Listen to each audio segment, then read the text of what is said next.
मेरी बात छोड़ दें, सियासी कबीले की बात छोड़ दें, आज वो अफवाज पाकिस्तान के ऊपर इस तरह हमला आवर है, खुदा न खास्ता कोई दुश्मन हमला कर दे, अफवाज पाकिस्तान के उस इदारे के खिलाफ जो गंदी फाश गालियां जो सोशल मीडिया पे चल रही हैं, उनके बच्चों और बेटियों के खिलाफ दुश्मन मुल्क हिंदुस्तान को और क्या चाहिए।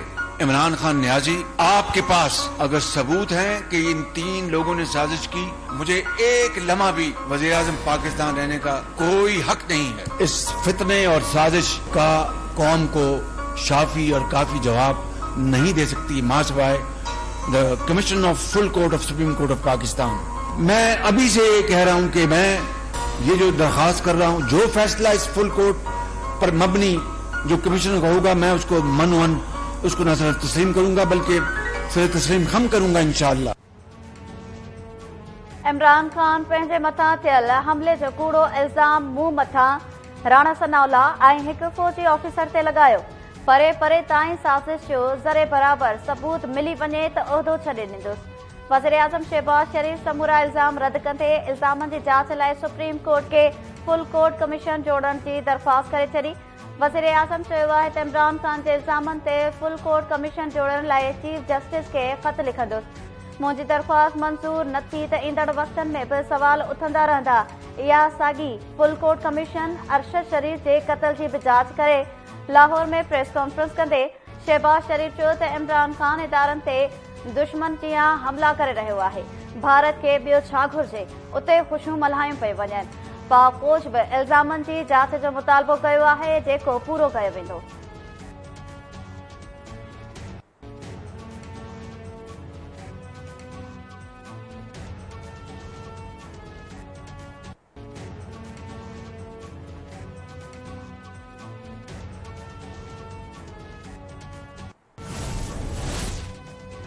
पेमरा पीटीआई सरबराह इमरान खान जी सिधीरे ते तोड़े रिकॉर्ड थियल तकरीर, प्रेस कॉन्फ्रेंस या वीडियो बयान नशर करण ते पाबंदी मड़े छॾी।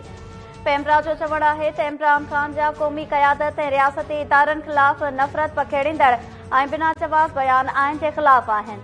इमरान खान इदारनि ते बेबुनियाद इल्ज़ाम लॻाए मुल्क में ॾफेड़ पखेड़ण जी कोशिश करे रहियो आहे। अहिड़ो मवाद नशर थियण सां क़ौमी सलामती ख़तरे में पइजी सघे थी। को बि टीवी चैनल इमरान खान जी तकरीर या वीडियो बयान नशर नथो करे सघे। वफ़ाक़ी हुकूमत पारां पेमरा खे इमरान खान जी तकरीरुनि ते लॻायल पाबंदी हटाइण जी हिदायत। ज़रियनि मूजिबि वफ़ाक़ी हुकूमत सेक्शन 5 तहत पेमरा खे पाबंदी हटाइण जी हिदायत कई। पीबीए बि इमरान खान जी तकरीर ते पाबंदीअ जो नोटिस वठी छॾियो। पथिराई मूजिबि पीबीए पंहिंजनि मेंबर्स ऐं वकीलनि सां मुशावरत बाद पाबंदी ख़िलाफ़ कानूनी कार्रवाई कई वेंदी। सहाफ़नि जी तंज़ीम एमेंट बि इमरान खान जे तकरीरुनि ते लॻायल पाबंदी खे इज़हार जी राय जी आज़ादी ख़िलाफ़ करार ॾेई छॾियो।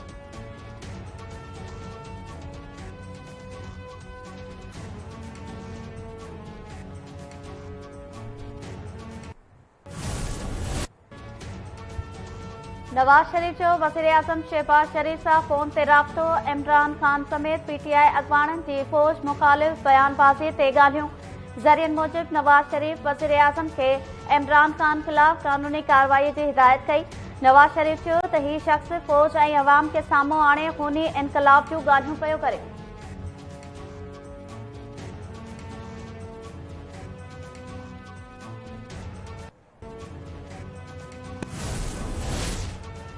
अॻूणे सदर आसिफ ज़रदारी चयो आहे त हिकु शख़्स मुल्क में इंतशार पखेड़े हर लाइन क्रॉस करणु चाहे थो। हिन शख़्स खे इक़्तिदार खां सवाइ ॿियो कुझु नज़र नथो अचे। पंहिंजे बयान में आसिफ ज़रदारी चयो त दुश्मन हिन भेरे अंदर जे माण्हुनि खां हमलो करायो आहे।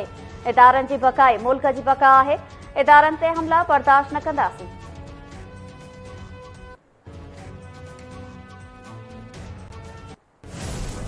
वाक़या हुआ, अभी वाक़ये की एफआईआर रजिस्टर नहीं हुई, अभी इन्वेस्टिगेशन का आगाज ही नहीं हुआ। मुल्जिम गिरफ्तार होता है, जो मौके से पकड़ा जाता है और मिनटों के अंदर उसका इकबाली बयान वो नशर कर दिया जाता है।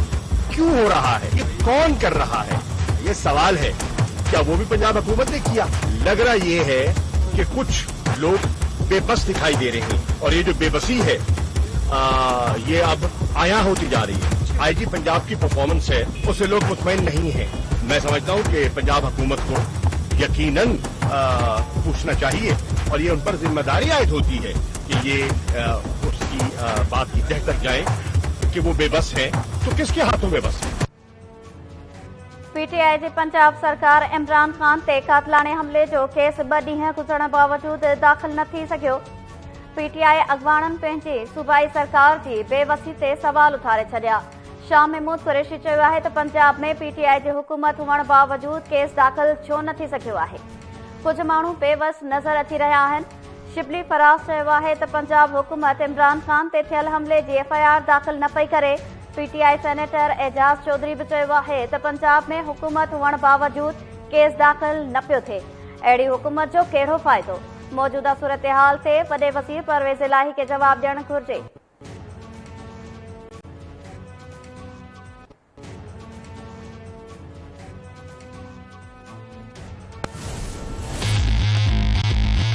उसने मुझे कॉल किया, उसकी चीखो पकार हिचकियां बंद नहीं होती।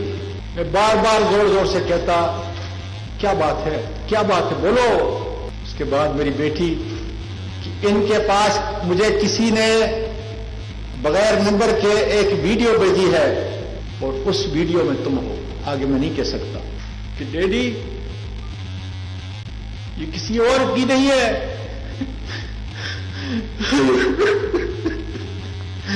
ये तुम्हारी और मेरी मामा की है।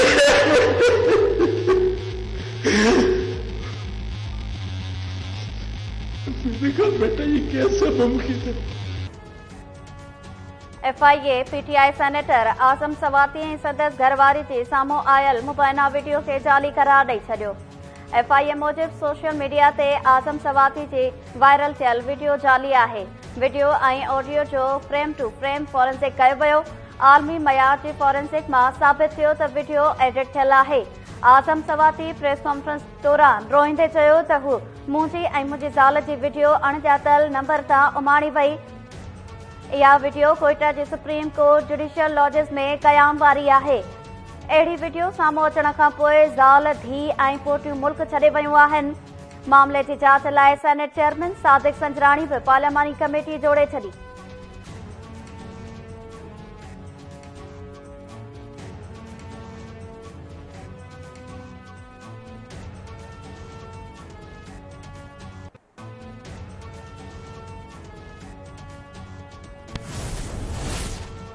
कातलाणे हमले में ज़ख़्मी थियल पीटीआई सरबराह इमरान खान खे लाहौर जी शौकत खानम इस्पताल मां अॼु डिस्चार्ज करण जो इम्कान। सदर आरिफ अलवी बि इस्पताल पहुची इमरान खान सां मुलाक़ात कई ऐं संदसि तबियत मालूम कई। इमरान खान खे वज़ीराबाद में कातलाणे हमले बाद शौकत खानम इस्पताल में दाख़िल करायो वियो हो। सूबाई वज़ीर शर्जील मेमण इमरान खान जे सहूलतकारनि खे पधिरो करण जो मुतालबो करे छॾियो। इमरान खान ते थियल हमलो बि ड्रामो करार। शर्जील मेमण चयो आहे त इमरान ते हमलो ड्रामो लॻी रहियो आहे। इमरान जे धकनि जी जांच लाइ वफ़ाक़ी सतह ते मेडिकल बोर्ड जोड़े वञे। पाकिस्तान असांजी रेड लाइन आहे। इमरान खान जीअं असां पंहिंजा ॿार लंडन ऐं अमेरिका न मोकिलिया आहिनि। कुझु माण्हू साज़िश तहत पाकिस्तान खे नुक़सान पहुचाइण चाहिनि था।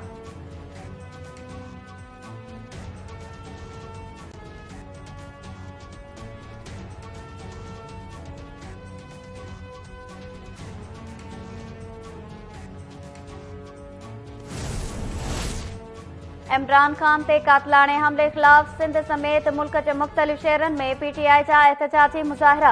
इस्लामाबाद में फैज़ाबाद इंटरचेंज वटि ॿिए ॾींहुं बि छिकताण।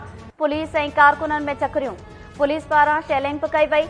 कराची, हैदराबाद, सखर, मिठी ऐं बहरान समेत सिंध जे मुख़्तलिफ़ शहरनि में पीटीआई कारकुननि एहतजाजी मुज़ाहिरा करे धरना हंया।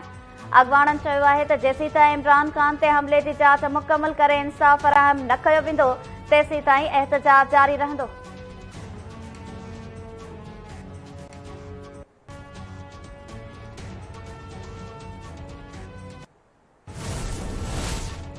सुप्रीम कोर्ट इमरान खान खिलाफ तौहीन अदालत केस जी ॿुधणी सूमर ते मुक़रर करे छॾी।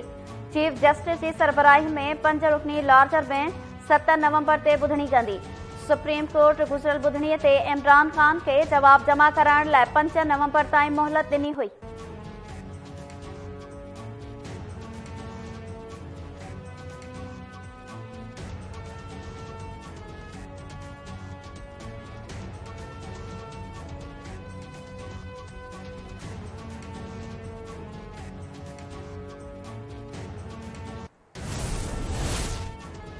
इस्लामाबाद इंतजामिया पीटीआई के शहर में जलसो करण तोड़े धरने की इजाजत ॾियण खां इनकार करे छॾियो। इस्लामाबाद हाई कोर्ट में दरख़्वास्त दाख़िल। इस्लामाबाद इंतजामिया दरख़्वास्त में चयो आहे त पीटीआई जा अॻवान बि हथियारनि समेत इस्लामाबाद अचण जा ऐलान करे रहिया आहिनि। पीटीआई जी दरख़्वास्त ख़ारिज कई वञे।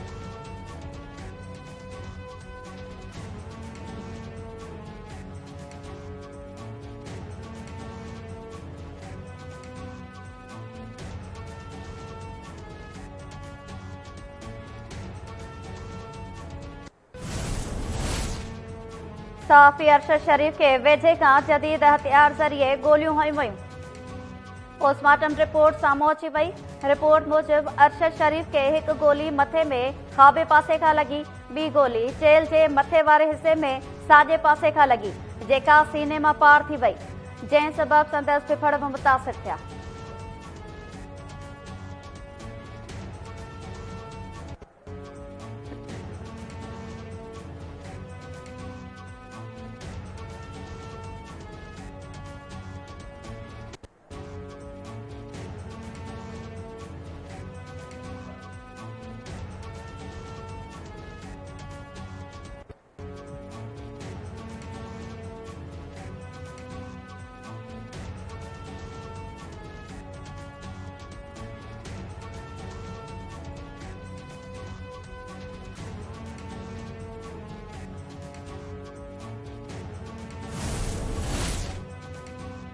कराची प्रेस क्लब आॾो शागिर्दनि जे मसइलनि जे हल लाइ एहतजाज कंदड़ शागिर्दनि ते बग़ावत जो केस दाख़िल। आर्टलरी मैदान थाणे ते सरकारी फरियाद तहत अनम खान, आनंद प्रकाश, अमीर याकूब, विरसा पीरज़ादो ऐं ॿियनि खे नामज़द कयो वियो। एफआईआर में 30 खां 35 नामालूम माण्हुनि खे बि शामिल कयो वियो।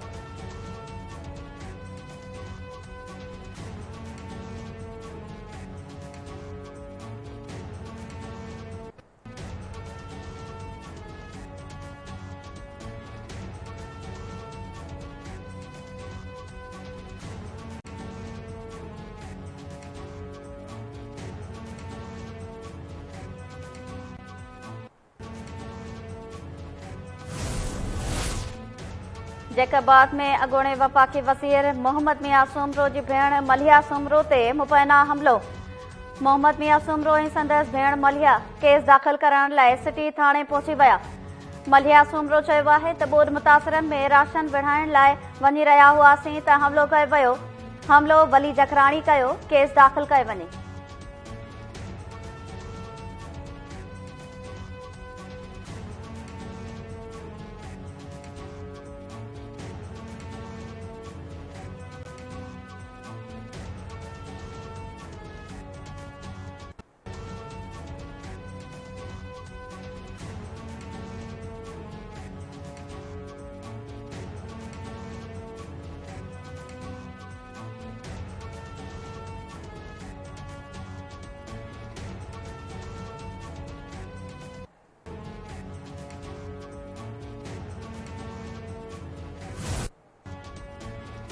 सिंध में पैरामेडिक्स जो एहतजाज जारी। इलाज लाइ ईंदड़ मरीज़ अस्पतालुनि में रुली विया।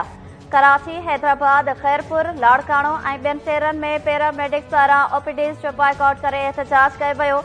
पैरामेडिकल अमले जो चवणु आहे त जेसीं ताईं मुतालबा मंज़ूर न थींदा तेसीं ताईं संदनि एहतजाज जारी रहंदो।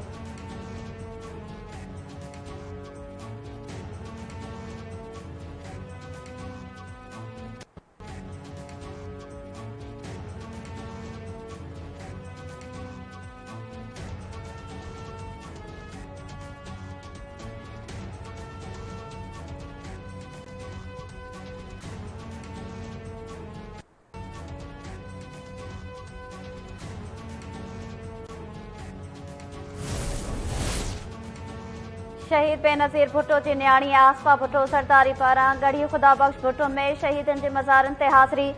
आसफा भुट्टो पंहिंजी अमर शहीद बेनज़ीर भुट्टो, शहीद ज़ुल्फ़कार भुट्टो ऐं बेगम नुसरत भुट्टो जे मज़ारुनि ते हाज़िरी भरी। शहीद मीर मुर्तज़ा भुट्टो ऐं शाहनवाज़ भुट्टो जे मज़ारुनि ते बि हाज़िरी। आसफा भुट्टो शहीदनि जे ईसाले सवाब लाइ फ़ातिह ख़्वानी बि कई।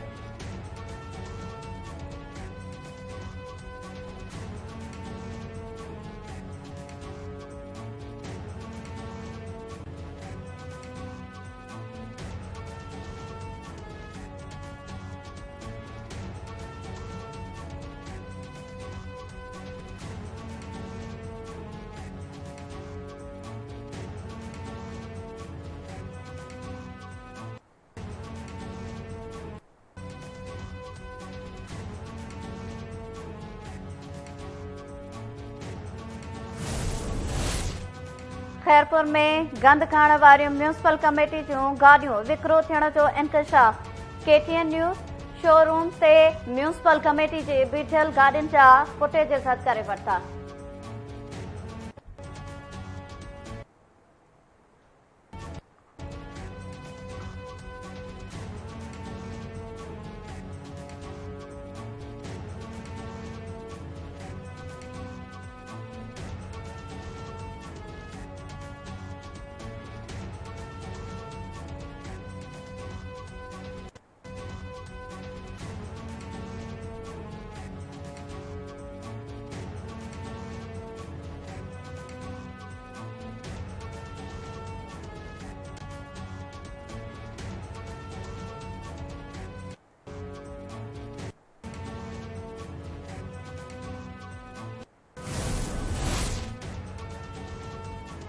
पीरगोट विच वॾा माछू थाणे ते अदालती छापो। नाहक बांधी पणायल नौजवान बाज़ियाब। रेड कमिश्नर ऐं सिविल जज छापे दौरान नाहक बांधी पणायल नौजवान सरवर मसीह खे बाज़ियाब कराए वरितो।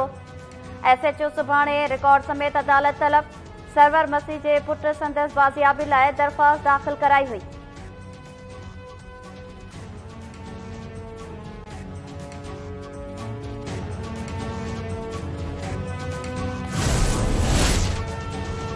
अॻोणे अमेरिकी सदर डोनाल्ड ट्रंप खे मिलियल तोहफ़ा केॾांहुं विया। कांग्रेस जी कमेटी ट्रंप खे मिलियल सूखड़ियुनि जी ॻोल्हा शुरू करे छॾी। अमेरिकी अख़बार मूजिबि डोनाल्ड ट्रंप ऐं संदसि ख़ानदान खे मुख़्तलिफ़ मुल्कनि जे सरबराहनि केतिरा ई तोहफ़ा ॾिना हुआ। सऊदी अरब जे बादशाह शाह सलमान डोनाल्ड ट्रंप खे किंग अब्दुल अज़ीज़ एवार्ड सां नवाज़ियो हो। रूसी सदर बि ट्रंप खे क़ीमती फुटबॉल ॾिनो हो। जापान समेत मुख़्तलिफ़ मुल्कनि जे सरबराहनि खां लॻभॻि $50,000 जा तोहफ़ा ट्रंप खे मिलिया हुआ।